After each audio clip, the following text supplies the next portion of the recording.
السلام علیکم، آپ دیکھ رہے ہیں کے نیوز ایچ ڈی۔ میں ہوں حارث علی شاہ گیلانی۔ چلتے ہیں آج کی اہم خبروں کی طرف۔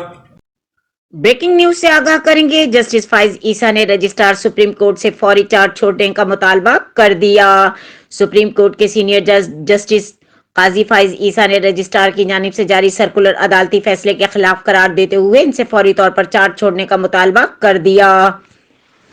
از خود نوٹس اور آئینی اہمیت کے حامل مقدمات پر سماعت مؤخر کرنے کا حکم۔ رجسٹرار سپریم کورٹ کو لکھے گئے خط میں جسٹس قاضی فائز عیسیٰ نے کہا کہ میرے لیے حیران کن تھا کہ آپ نے سپریم کورٹ کے فیصلے پر سرکولر جاری کر دیا۔ سرکولر کے ذریعے سپریم کورٹ کے حکم کی خلاف ورزی کی گئی ہے۔ سرکولر میں جس فیصلے کا حوالہ دیا گیا ہے اس کا اطلاق اس کیس پر نہیں ہوتا۔ عدالتی فیصلہ پڑھا ہوتا تو دیکھتے کہ اس میں کوئی سو موٹو نہیں لیا گیا۔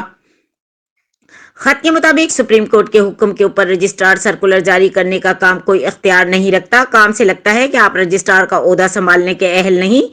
ایک بیوروکریٹ کا رجسٹرار تعینات ہونا آرٹیکل 175(3) کے خلاف ورزی ہے۔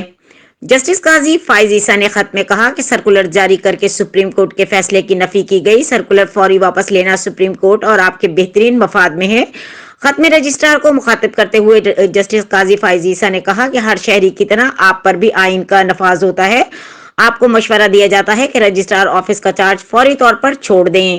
سپریم کورٹ کے جج نون جسٹس قاضی فائز عیسیٰ نے رجسٹرار سپریم کورٹ کو لکھے خط کا سیکرٹری کابینہ اور اسٹیبلشمنٹ ڈویژن کو ارسال کر دیے۔